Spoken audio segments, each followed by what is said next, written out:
Ohma Tikinagan Misidebetamank Mihima Iskunagan Ehtik Kananantunamak.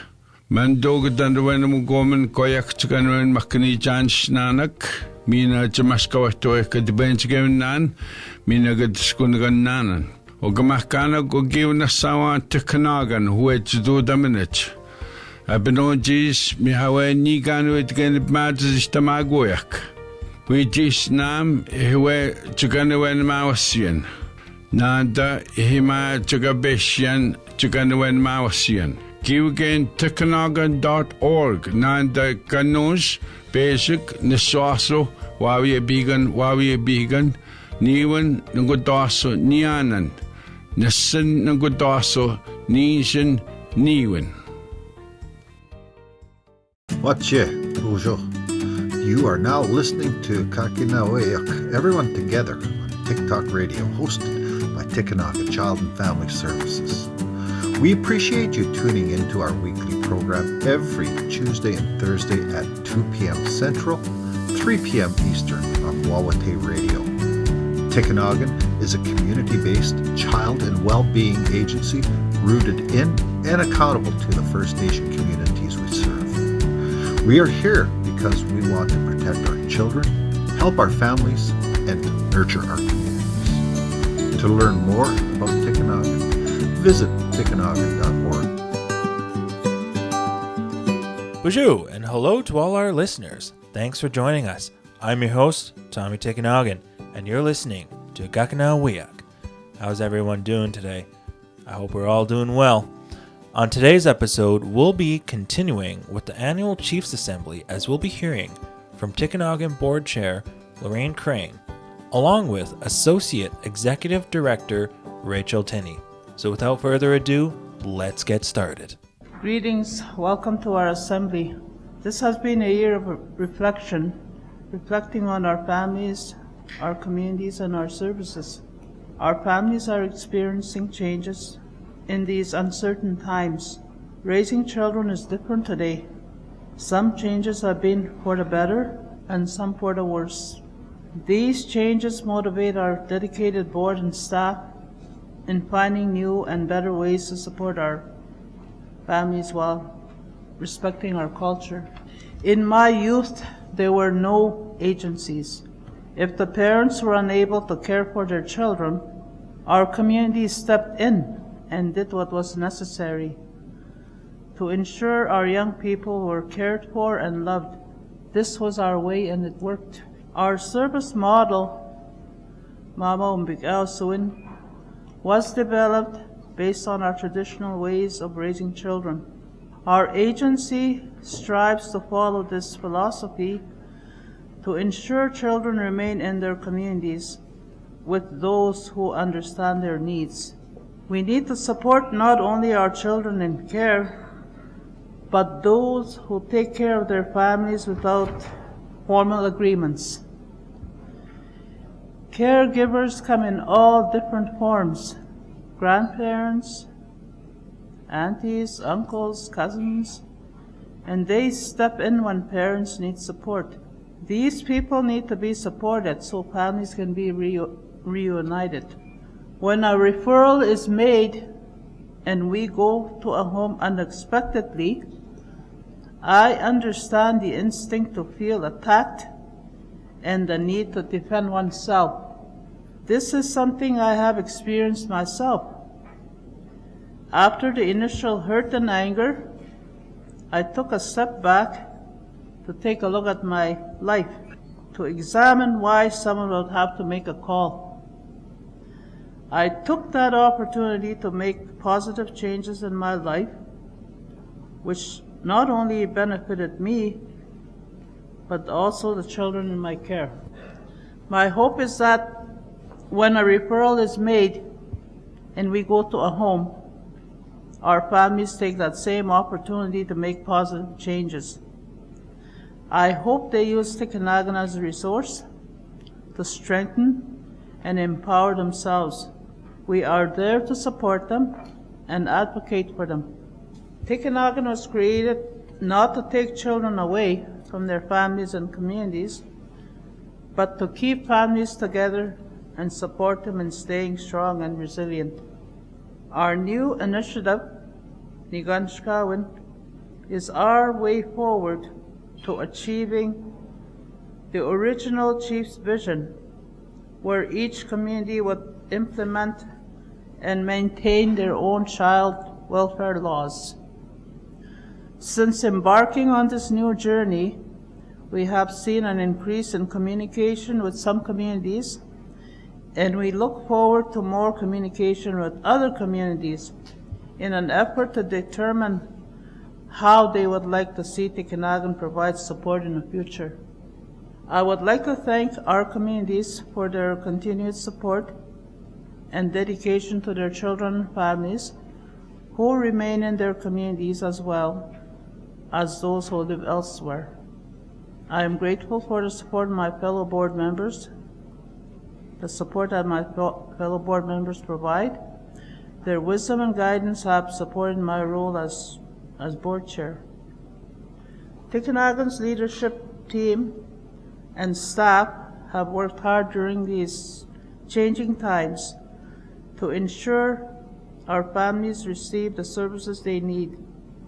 I look forward to establishing our new normal and continuing to support our children, families, and communities.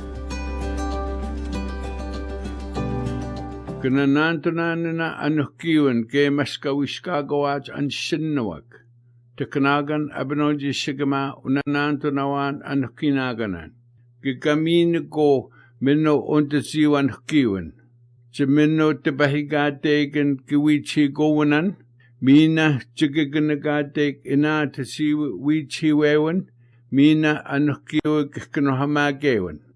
Kiwagan tikinagan.org/anukiwanan.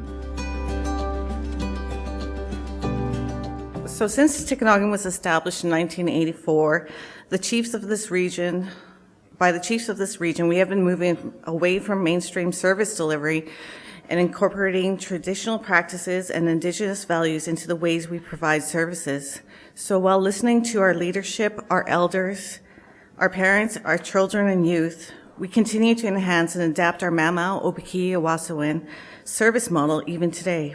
We strive for the services to embody the true spirit of Mamau Obikiyawasawan, everyone working together to raise our children. Tikinagan is here to help families, provide parents and caregivers support and assistance to ensure the well-being of the children and youth. The first step to serving a family is receiving a referral and responding to concerns. A referral is a report of a child protection concern. Many of these reports come from concerned individuals from all over our region and beyond. The referral may come from extended family, neighbors, schools, health professionals, and even from parents reaching for help with their family.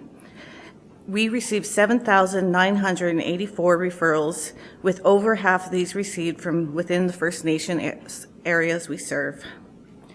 The reasons for referrals range from low risks, like lack of supervision, to higher risk, like physical harm.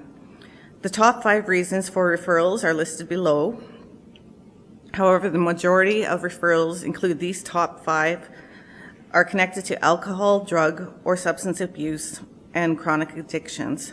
This is a long-standing issue in our region that continues to impact our families and communities. So within family services, of the 1,061 families we are providing service to as of March 31st, 2022, 854 of those families have their children in their care, so they're not in agency care. Our priority is to keep families together. So we have expanded and enhanced family services with expanded admission prevention supports. Admission prevention focuses on supporting families before intervention is required with a family-centered approach. As a result, fewer children came into care. Family services and admission prevention supports are also used to reunify families. Children who are in care of Tikinagan can return home. This year, 347 children in care went home to their families. As of March 31st, 2022, there were 639 children and youth in care with a 5-year average of 458. Over the last 2 fiscal years, the number of children in care has been substantially higher because of our expanded designation to serve the District of Thunder Bay and the subsequent transfer of children and youth in care to Tikinagan in that region. This number continues to decrease as we connect with families and provide supports so that children can return home.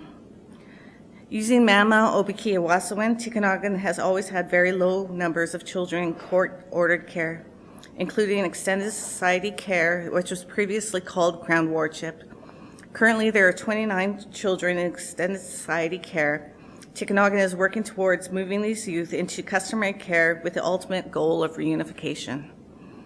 Transitioning youth into adulthood has been an important focus. Tikinagan provides continuing care and support for youth for those ages 18 to 21. Due to the pandemic, we're able to continue this support past the age of 21 to maintain stability. Funding is becoming available as of April 1st, 2022, which will allow us to significantly expand our supports to young adults aged 18 to 25 who were in care. Every child deserves a place to be called home. Tikinagan has been working to expand our own placement services that includes First Nation and urban foster homes, agency-operated homes, and group care. This has led to less reliance on OPRs, which is outside paid resources. Because we're able to provide care and healing for youth with special needs in our own resources closer to our home community. Currently, we only have 19 youth placed outside of our jurisdiction, and this number has decreased over the years. I remember like 5-6 years ago, we maybe even had over 100. So we are working towards bringing all our youth closer to our area because we know that youth are safer when we can see them and have that relationship built with them, and that it's much easier for parents and community members to be involved with those youth. So Tikinagan's service model emphasizes prevention of harm, prevention of children coming into care. Prevention is not a separate service in Mama Obiki Awasawan. It's part of the work of all our service staff, whether they're a prevention coordinator, a family service worker, a child care worker, a foster care worker, or intake investigations. When we're working on the admission prevention policy and reunification, we want to ensure that it was easily accessible for family service workers or any worker going into a home to ensure that they could provide the needs for children. So let's say if a worker goes into the home, realizes there's no groceries, but realizes, the home has no flooring or the flooring's in disrepair. We all know the tiles, they get dirt under it, and it's really hard to clean. We can help in those type of things. Help if there's a community member that's in need of that type of assistance, we can definitely provide that type of support. So it's not just groceries, it's not just basic prevention, like what does this family need? Does this child need a new bed? Does a child need a crib? What will keep the family safe and together? That's how we need to think.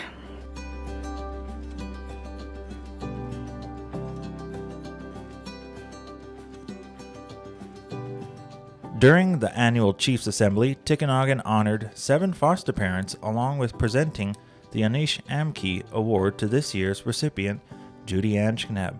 To learn more about the annual Chiefs Assembly, visit tikinagan.org. Did you know Tikinagan Child and Family Services serves the District of Thunder Bay? Tikinagan Child and Family Services works together with First Nations communities to protect children and help families create and sustain a healthy, safe home environment. But we all have a moral obligation to protect our children from harm so that they can live in safety and grow up to become our community's leaders. If you're concerned for a child's well-being, call Tikinagan or your local Children's Aid Society. To learn more, visit tikinagan.org or call 1-800-465-3624. Thank you for listening to Kahkenuh Aweyuk, Everyone Together on TikTok Radio, hosted by Tikinagan Child and Family Services. Miigwech.